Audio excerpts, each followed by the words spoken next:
Brettspiele bereiten uns nicht nur durch interessante Spielmechanik Freude. Sie begeistern uns auch mit liebevollen Illustrationen und bringen dadurch jedes Mal eine neue, spannende Welt mit ihrer ganzen Atmosphäre auf den Tisch. Wir besuchen heute den bekannten Spieleillustrator Harald Lieske in seinem Atelier. Hier entstehen all die Karten, Spielpläne und Boxen. Das macht doch sicher eine Menge Spaß, oder Harald? Das ist also definitiv die Abwechslung, die mir am meisten Spaß macht. Jedes Spiel ist ja sehr eigen und hat ganz spezielle eigene Anforderungen an mich. Ich lerne auch eine Menge dazu durch Recherche und Abwechslung auch von der Seite her, dass ich nicht nur einen Stil habe oder bediene, sondern da für jedes Spiel neu herangehe und erstmal überlege, welche Gestaltungsform könnte zu diesem Spiel und auch zum Verlag und auch zur Zielgruppe am besten passen. Das ist auch nie der Fall, dass ich nur an einem Spiel konzentriert sitze, sondern es sind immer mindestens 2, 3 Projekte gleichzeitig, die laufen.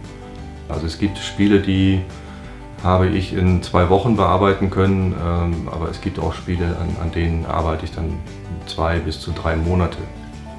So ein Spiel besteht eben aus sehr vielen Illustrationen. Von der Verpackung über die Anleitung bis hin zum kleinsten Legeplättchen. Wie geht man an so eine Aufgabe heran, Harald?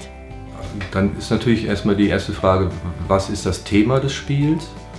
Dann muss ich mich in das Thema einarbeiten, ob es jetzt irgendwas Historisches ist oder so, und dass ich dann halt gucke, dass das dann auf jeden Fall auch zeitlich zum Beispiel dann alles passt, was ich dann da illustriere.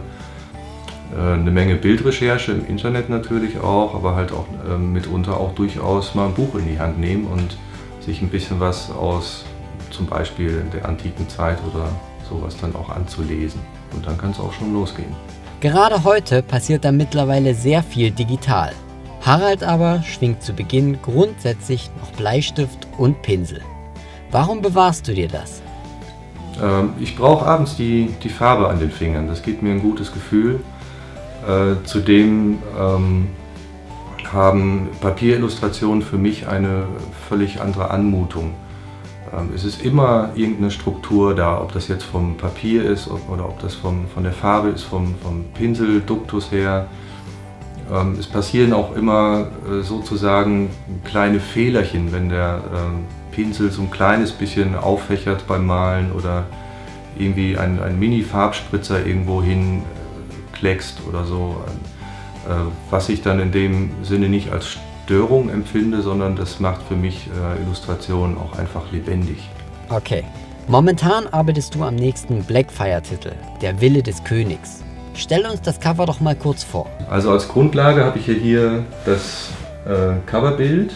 Da ich zu dem Zeitpunkt schon wusste, dass ich mit dieser Collagetechnik ganz gerne arbeiten wollen würde, habe ich darauf verzichtet, den Hintergrund komplett auszumalen, sondern habe ihn einfach relativ grob farbig mit einer Farbfläche angelegt. Für die Krone und für alle Goldapplikationen habe ich in diesem Fall mal Metallic-Farbe probiert, die einen sehr, sehr eigenen Effekt beim Einscannen dann auch noch geben. Das habe ich dann alles eingescannt und entsprechend am Rechner dann weiter bearbeitet. Harald ist nicht nur Spielerillustrator, sondern auch Spieldesigner. Jetzt mal Hand aufs Herz. Wer hat die größere Verantwortung? Der Spieldesigner oder der Illustrator? Ganz klare Ansage, der Autor. Aus 2 Gründen. Zum einen, ohne Autor gibt es überhaupt gar kein Spiel.